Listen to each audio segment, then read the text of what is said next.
अस्सलाम वालेकुम beautiful people, welcome back to my channel. I really hope कि आप सब बिल्कुल ठीक ठाक हो और मैं भी अल्हम्दुलिल्लाह बिल्कुल ठीक ठाक हूँ। जैसे आपको पता है कि जर्मनी में अच्छी खासी ठंड आ चुकी है। सुबह के टाइम 11-12 डिग्री टेम्परेचर होता है और फील लाइक 7 से 8 डिग्री टेम्परेचर होता है।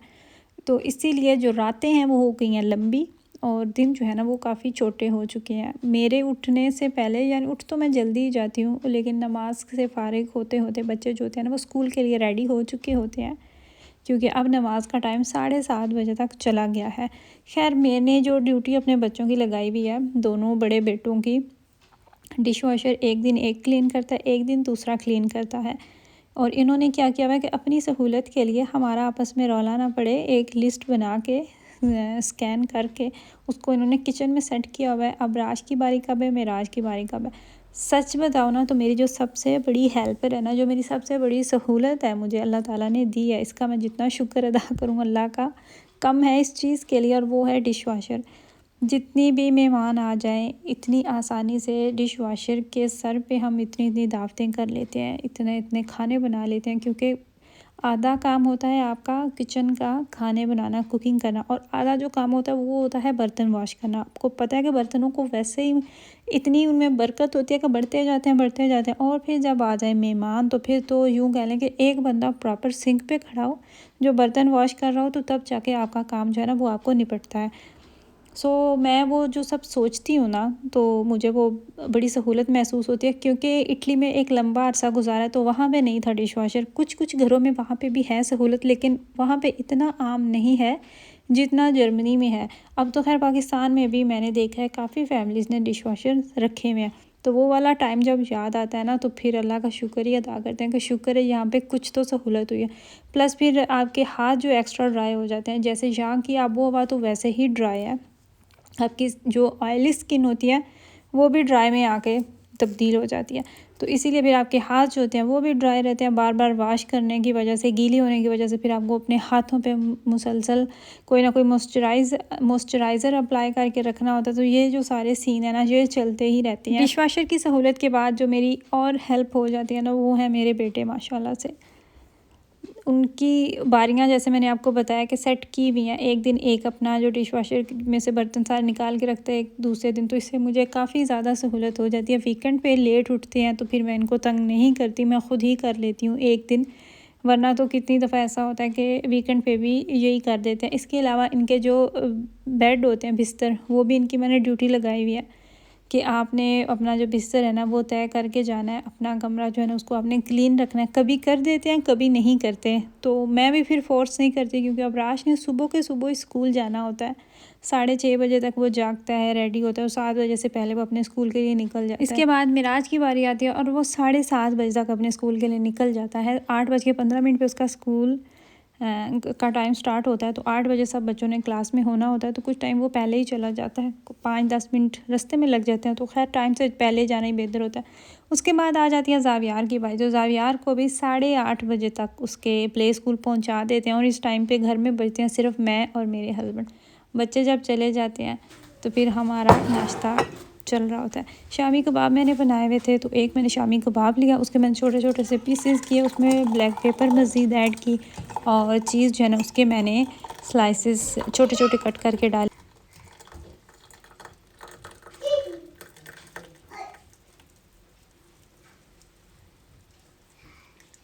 मेयोनीज़ और केचप लगाई, और सैंडविच मेकर में आपके जो सैंडविच है ना वो रेडी। सेम चीज़ें खा खा के नाश्ते में भी दिल उकसा जाता है। खैर, ये अब आ चुका है दोपहर का टाइम। मुझे अपने बालों में कोई मास्क अप्लाई करना था।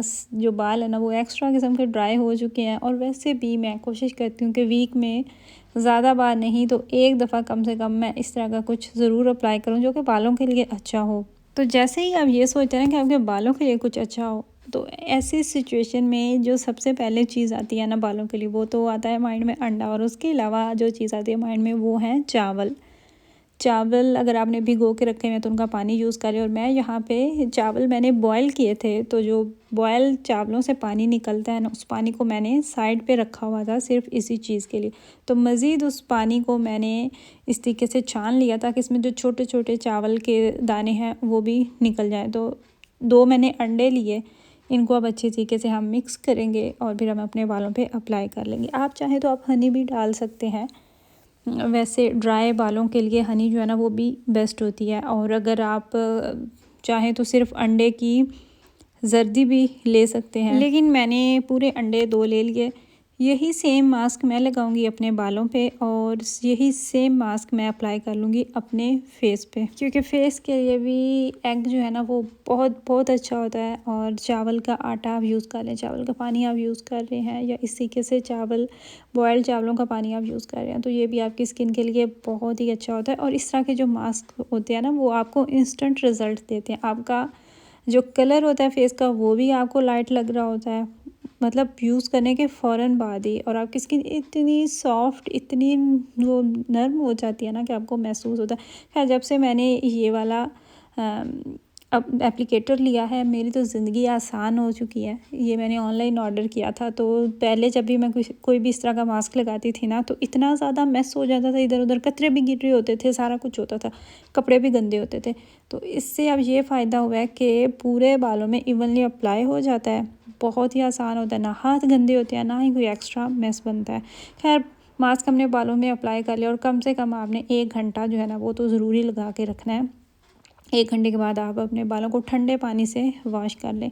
गर्म पानी से वॉश करें तो अंडा जो है ना वो बालों के अंदर पक भी सकता है और फिर वो बालों की जान भी नहीं छोड़ेगा। खैर शावर वगैरह लेने के बाद हेयर फॉल मुझे होता है और ये जाने का नाम ही नहीं ले रहा। अभी तक भी हेयर फॉल जो है ना वो मुझे है।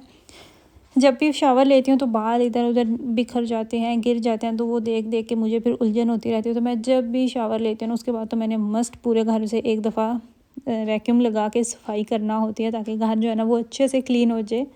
और इस टाइम पे मैं रिलैक्स थी कि घर में ना तो कोई इतने बंदे हैं और ना ही ये है कि गीला फर्श हो जाएगा तो ऊपर पाँव लगेंगे। तो फिर जब घर खाली होता है ना तो इस तरीके से फिर आप गीला जब पोछा लगाते हैं तो वो आपका फ़र्श भी आप तसल्ली से साफ़ कर सकते हैं। और ये भी नहीं कि बच्चों को बार बार मना भी नहीं करना पड़ता कि गीला है, गीले के ऊपर मत जाओ।